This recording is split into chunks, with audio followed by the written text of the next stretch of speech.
जय श्री कृष्ण विद्यार्थिनी एवं विद्यार्थीगण। अगले तास में हमने इकाई नंबर 6 खत्म की। शब्दार्थ जाने, मुहावरे जाने, विकल्प, रिक्त स्थान, विस्तृत प्रश्न, शॉर्ट प्रश्न, सारी चीज़ें हमने देखी। अब हम किताब में यानी कि पाठ्य पुस्तक में आगे बढ़ेंगे कि कौन सी चीज़ हमारी बाकी रह गई है। तो अभ्यास में हमने बच्चों प्रश्न नंबर पहला ये भी हमने लिखा है, आप अपनी किताब में देखिएगा। ये दोनों प्रश्न हमने बड़े प्रश्न के रूप में लिखे हैं। फिर हमने यहाँ दूसरा प्रश्न भी लिखा है। तीसरा प्रश्न है, इस परिच्छेद को ध्यानपूर्वक पढ़कर दिए गए प्रश्नों के उत्तर लिखिए। यह आपके सामने एक पैराग्राफ दिया गया है बच्चों। इस पैराग्राफ को आपको ध्यान से पढ़ना है और इनके उत्तर आपको अपनी नोटबुक में लिखने हैं अपनी तरीके से। ये परिच्छेद पढ़िएगा और इसके लिए आप अपने माता पिता की भी सहायता ले सकते हैं, भाई बहन की सहायता ले सकते हैं और अपने मित्र की भी सहायता ले सकते हैं। और अगर कोई भी आपको इसमें दिक्कत हो तो इसके लिए हम अगले तास में इसकी ओर आगे बढ़ेंगे। उसके बाद है प्रश्न नंबर 4, सोच अपनी अपनी। आपको कौन सा टीवी प्रोग्राम अच्छा लगता है, क्यों? 10-15 वाक्यों में वर्णन कीजिए। बच्चों, आपको टीवी में जो आप प्रोग्राम देखते हैं, फिर वो कोई भी प्रोग्राम हो, फिर वो गेम का प्रोग्राम हो या फिर आप कोई जियोग्राफिकल चैनल देख रहे हो या फिर कोई एजुकेशनल चीज़ आप टीवी पर आप देख रहे हो, तो उन सारी चीज़ों के बारे में आप लिखोगे कि आपको कौन सा टीवी प्रोग्राम अच्छा लगता है और क्यों। इसमें आप सीरियलों के बारे में मत लिखिएगा, लेकिन कोई भी ऐसा एजुकेशनल यानी कि जिसमें शिक्षा के लिए कोई बात हो, साहस के लिए कोई बात हो, पराक्रम के लिए कोई बात हो, कोई नई सीख दी हो, वैसा कोई प्रोग्राम हो तो उसके बारे में आप 10-15 वाक्य अपनी किताब में लिखिएगा। दूसरा है, कक्षा में पढ़ाई कर रहे हों और धरतीकंप आ जाए तो आप क्या करेंगे। कक्षा में अगर आप पढ़ाई कर रहे हैं यानी कि आप क्लासरूम में हैं, टीचर भी वहाँ मौजूद है, कक्षा शिक्षक भी मौजूद है, लेकिन अचानक से धरतीकंप आ जाए। धरतीकंप यानी आपको पता है बराबर, धरती का हिलना, धरती का कंपन होना। तो अगर ऐसा हो जाए तो ऐसे समय पर आप क्या करोगे धरतीकंप से बचने के लिए? अपने आप को क्या आप कैसे बचाओगे? क्या आप रोने लगोगे, चिल्लाने लगोगे, आप अपने मम्मी पापा को याद करने लगोगे, टीचर के सामने आप जाओगे और टीचर से कहोगे कि हमें बचाओ, या फिर कौन सी चीज़ आप करोगे कि जिससे आप अपने आप को बचा सके? यानी उस समय बिना रोए या फिर बिना चिल्लाए आप कौन सी चीज़ अपनाओगे? आपको पता है, अगर आपने पढ़ा हो या फिर आपने टीवी पर भी देखा हो कि कई बार बताया जाता है कि जब धरतीकंप आता है तो उस समय हमें कोई भी ऐसी मजबूत चीज़ हो उसे पकड़ लेना चाहिए, उसे पकड़कर बैठ जाना चाहिए। फिर वो टेबल हो, कुर्सी हो तो उसके नीचे उस चीज़ को पकड़कर हमें बैठना चाहिए। खुली जगह पर हमें खड़े रहना नहीं चाहिए। तो ऐसी कौन सी चीज़ है जो आप करेंगे, वो अपने शब्दों में ज़रूर लिखिएगा। आगे जाते हैं स्वाध्याय की ओर। स्वाध्याय में जो प्रश्न पहला है, प्रश्न के उत्तर लिखिए। ये प्रश्न, इसमें 3 प्रश्न है, तीनों ही प्रश्न के उत्तर हमने लिखे हैं, फिर वो विस्तृत रूप में हो या छोटे रूप में हो हमने लिखे हैं। इसके बाद है प्रश्न 2, चित्रों का अवलोकन करके अपने शब्दों में कहानी लिखिए। बच्चे, यहाँ चित्र दिया गया है, चित्र नंबर 1 और चित्र नंबर 2। ये कहानी शायद आपने गुजराती में भी पढ़ी होगी, लेकिन फिर से हम एक बार इस कहानी को समझ लें। हाँ, मुझे पता है आपको भी ये कहानी पता ही होगी, और आप अगर अब इस समय अगर हम कक्षा में होते तो आप ज़रूर से ये कहानी कहने के लिए अपनी फिंगर खड़ी करते, टीचर मैं कहूँ, टीचर मैं कहूँ, टीचर मैं कहूँ। आपको पता है, लेकिन फिर भी मैं आपको ये कहानी बताती हूँ कि एक लकड़हारा है जो लकड़ी तोड़ने के लिए पेड़ पर चढ़ा है। लकड़ी तोड़ते तोड़ते जो उसकी कुल्हाड़ी है, लोहे की कुल्हाड़ी, वह नदी में गिर जाती है। नदी में गिर जाती है, उस समय देवता जो है वह उसकी परीक्षा लेने के लिए नदी में से बाहर आता है, क्योंकि वह प्रार्थना करता है कि हे भगवान, मुझे लकड़ियाँ काटकर घर जल्दी पहुंचना है, मेरा परिवार भूखा है, मुझे उन्हें रोटी देनी है, मुझे वहाँ घर पहुंचना है।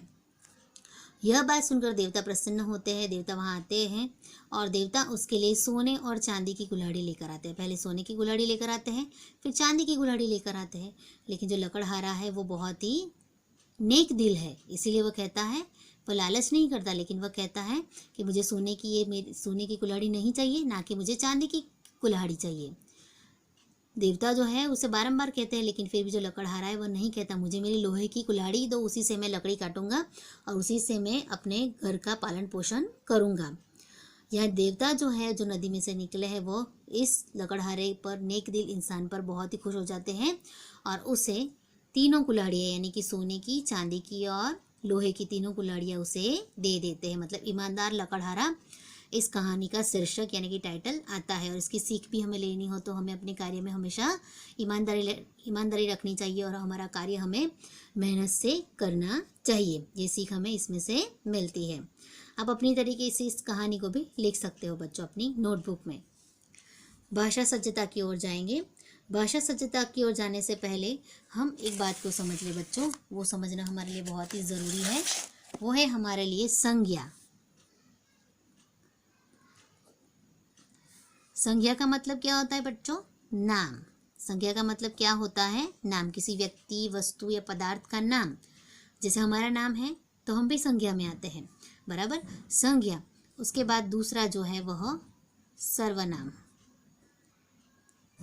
यहाँ पहला उदाहरण अगर मैं दूँ, अब इस चीज़ को हमें जानना है। संज्ञा मतलब नाम, सर्वनाम मतलब नाम की जगह पर जो आता है वह।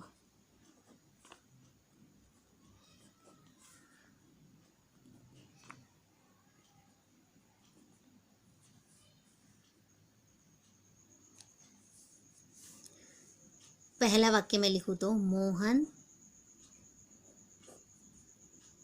स्कूल जा रहा है, बराबर। तो इसमें संज्ञा कौन सी हुई? मोहन। अब इसी चीज़ को मुझे अगर यहाँ संज्ञा मैंने बता दी, लेकिन अगर इसी वाक्य में मुझे सर्वनाम बताना है तो मैं किस तरीके से? मैंने यहाँ क्या बताया? सर्वनाम नाम की जगह पर जो आता है, यानी कि नाम के बदले जो आता है।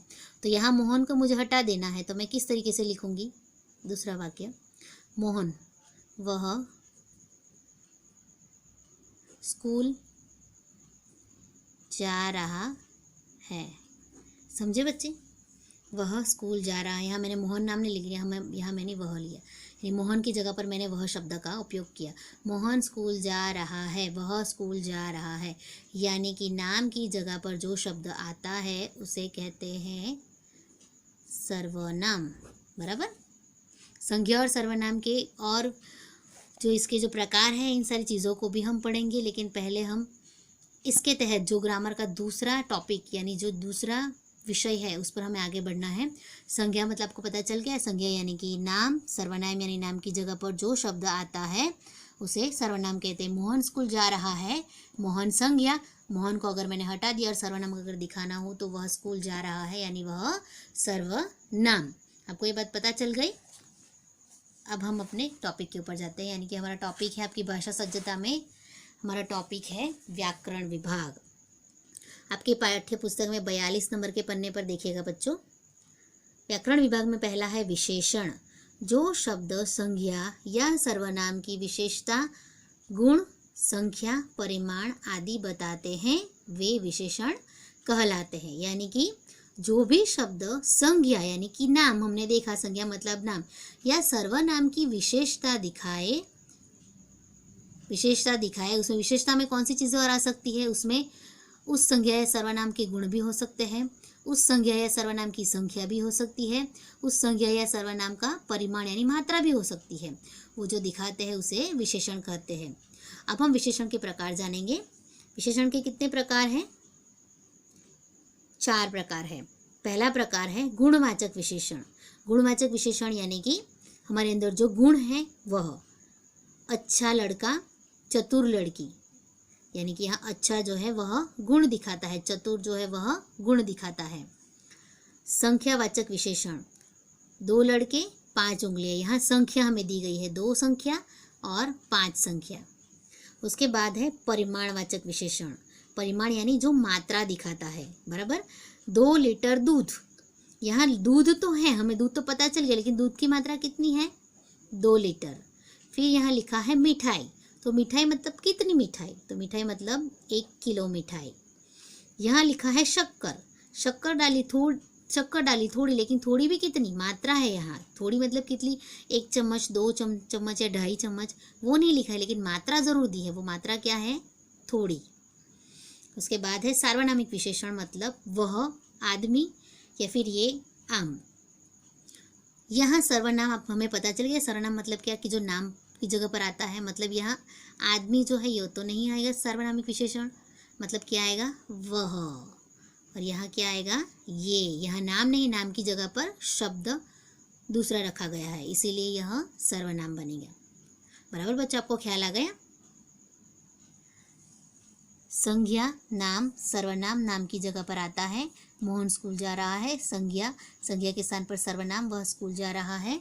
उसी प्रकार यहाँ जो शब्द संज्ञा या सर्वनाम की विशेषता जिसमें गुण संख्या या परिमाण हो वो बताते हैं, वे विशेषण कहलाते हैं। उसके 4 प्रकार, जिसमें पहले में केवल गुण होता है, दूसरे में संख्या दिखाई जाती है, तीसरे में जो है वह मात्रा दिखाई जाती है, और चौथे में जो है सर्वनाम दिखाया जाता है जिसमें नाम नहीं होता। बस बच्चों, आज का हमारा तास यहीं तक। अगले तास में हम इसी विषय पर आगे बढ़ेंगे। अस्तु।